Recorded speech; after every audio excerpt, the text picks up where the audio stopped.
देखिए, झारखंड के रांची में आदिवासी संगठनों द्वारा बुलाए गए बंद का व्यापक असर धरातल पर दिखाई दे रहा है। देखिए, राजधानी के नामकुम, नगड़ी और रातू सहित कई इलाकों में बंद का खासा प्रभाव दिखाई दिया है। प्रदर्शनकारियों ने सड़कों पर टायर जलाया, आवागमन बाधित किया। कई जगहों पर वाहनों को रोक भी दिया गया। बंद का आह्वान सरना स्थल के पास बन रहे आरओबी ब्रिज के रैंप के विरोध में किया गया है। आदिवासी संगठनों का कहना है कि यह रैंप सरना स्थल की पवित्रता को प्रभावित करेगा, इसलिए इसे हटाया जाए। विरोध प्रदर्शन के कारण रांची में जनजीवन प्रभावित हो गया। पुलिस ने सुरक्षा व्यवस्था को मजबूत करते हुए संवेदनशील इलाकों में अतिरिक्त बल तैनात किया है। हालात पर काबू पाने के लिए प्रशासन लगातार नजर बनाए हुए है।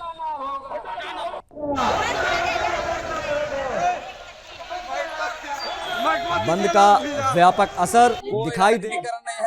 राजनीतिक व्यक्ति है तो भी धार्मिक है, सामाजिक व्यक्ति है तो भी धार्मिक है। देखिए, आज मसाज जुलूस निकाल रहे हैं, कल का बंदी ऐतिहासिक होगा। देखिए, इतने वर्षा होने के बाद इतने लोग आए हैं। मेरा सवाल है यहाँ के मुख्यमंत्री से कि आप सदन में भी संकल्प पारित किया गया, लेकिन आप क्यों इस पर संज्ञान नहीं ले रहे हैं? रेम कोने क्यों नहीं हटा रहे हैं? क्योंकि आपके बाबूजी यहाँ के जो अलग राज्य के निर्माण में धर्म और संस्कृति के आधार पर लड़ते थे और आप बदल गए हैं। मैं यही मांग करना चाहता हूँ कि यहाँ पर अविलंब रेम हटा जाए, क्योंकि ये राज्य आदिवासियों के लिए हुआ है, उसकी धर्म संस्कृति जमीन बचाने के लिए है। इसलिए अविलंब संज्ञान ले, अन्यथा आने वाला समय में पूरे झारखंड को बंद करने का काम करेंगे। पूरे झारखंड में जल लाएंगे और जाकर के जनता को बताएंगे कि हेमंत सोरेन आदिवासी जन विरोधी। झारखंड के ब्यूरो चीफ मुकेश खत्री हमारे साथ कनेक्ट हो रहे हैं इसी खबर पर बेहतर अपडेट और जानकारी के साथ में। मुकेश, राजधानी के नामकुम, नगड़ी और रातू सहित कई इलाकों में बंद का खासा प्रभाव दिखाई दे रहा है। सवाल यही है कि आखिर ये बंद क्यों बुलाया गया? दूसरी चीज ये है कि मांग क्या है इन प्रदर्शनकारियों की जो सड़कों पर हैं? जी बिल्कुल आशीष, देखिए, एक आरओबी बन रहा है झारखंड की राजधानी को जाम मुक्त बनाने के लिए, और ये काफी महत्वपूर्ण भी है। लेकिन जो आदिवासी सरना स्थल है जहां ये लोग पूजा करते हैं, वो जहां वो आरओबी बन रहा है, आरओबी की जो रैंप आ रही है उसके दरवाजे पे आ रही है। तो इन लोगों का कहना है कि कभी भी यहाँ भगदड़ की स्थिति बन सकती है, क्योंकि जो हमारा सरूर पर्व है या हम यहाँ मसनद स्थल मनाते हैं, तो जब हम यहाँ पूजा करने आएंगे और कोई रफ्तार वाली गाड़ी आएगी तो कहीं ना कहीं वो गाड़ी जो है हमारे ऊपर चढ़ के जाएगी या हमारे परिवार के लोगों को कुचल के जाएगी। तो इसे दूर बनाया जाए, इसकी मांग इन लोग काफी पहले से कर रहे थे। हालांकि ये मांग जो है ये आरओबी आधा बनने के बाद से शुरू हुई थी, लेकिन मुख्यमंत्री ने भी इनको आश्वासन दिया था कि आरओबी को थोड़ा सा जो रैंप है उसका आगे बनाया जाएगा ताकि किसी को दिक्कत नहीं हो। लेकिन जो अब अंतिम स्तर पर जो है तैयारियां खत्म हो गई है, रैंप भी आधे से ज्यादा बन चुके हैं।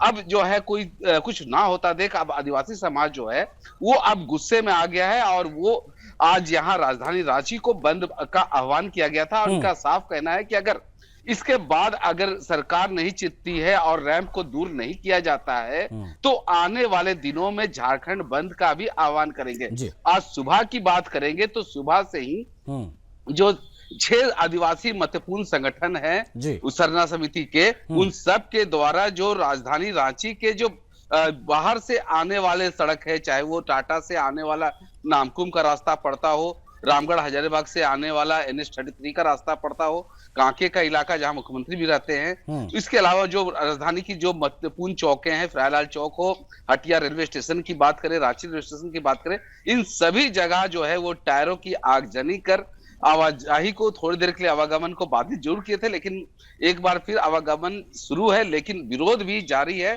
और प्रशासन के द्वारा उनको कहा भी गया कि आप शांति रूप से प्रदर्शन करें। किसी भी का कोई क्षति अगर होता है तो वो इसके हर्जाना के रूप पे उस पर कार्रवाई करेंगे और इसका असर दो चीजें मुकेश, एक तो ये बताइए कि विरोध प्रदर्शन के कारण रांची में जनजीवन पर किस प्रकार से प्रभाव पड़ रहा है। दूसरी चीज ये कि जब मुख्यमंत्री के स्तर पर आश्वस्त कर दिया गया था तब आखिर इस प्रकार का निर्माण क्यों हुआ? जी बिल्कुल बिल्कुल आशीष, सबसे बड़ी बात तो यही है कि जिस तरह से जब मुख्यमंत्री के द्वारा इन लोगों ने पहले ज्ञापन दिया था, मुख्यमंत्री ने भी आश्वासन दिया था इन्हें कि वो बात करेंगे, लेकिन अब ये मामला अटक रहा है कि ये आरओबी जो है वो सेंट्रल की है और परियोजना उनकी पैसे से आरओबी रेलवे ब्रिज के ऊपर बन रही है। राज्य सरकार का इसमें अंशदान जो है वो काफी छोटा है। ऐसे में ये बातें हो सकता है कहीं किसी कारण से अटका पड़ा हो, क्योंकि ये बातें भी आरओबी बनने के बाद सामने आई थी। तो इसमें अब देरी हो चुकी है। अब जो है उसमें देखना होगा कि आगे क्या कार्रवाई हो सकती है। वहीं अगर जनजीवन की बात करें तो जिस तरह से बंद का आज सुबह से जो आह्वान किया गया था, आदिवासियों का बंद झारखंड में काफी महत्वपूर्ण रहा है, क्योंकि ये लोग जो होते हैं वो काफी उग्र तरह के होते हैं। इनका साफ कहना होता है कि अगर हमने बंद बुलाया है तो पूरी तरह से बंद होना चाहिए। लेकिन आज 12वीं की कई जगह पे एग्जाम्स भी है, तो इसके एहतियात के रूप में इन लोगों ने ही खुद से कहा था कि जो पढ़ाई लिखने वाले बच्चे हैं जिनके एग्जाम है उनको छूट रहेगी, वो एम्बुलेंस को छूट रखा जाएगा और बाकी सबको बंद रखने का निर्देश लोगों ने दिया था। और इसका असर जो मुख्य सड़क है उसमें देखने को भी मिल रहा है। जी ठीक है, वो देखने वाली बात होगी कि समस्या का समाधान आखिर कब तक और कैसे निकलता है। बहुत शुक्रिया आपका तमाम जानकारियों को साझा करने के लिए मुकेश।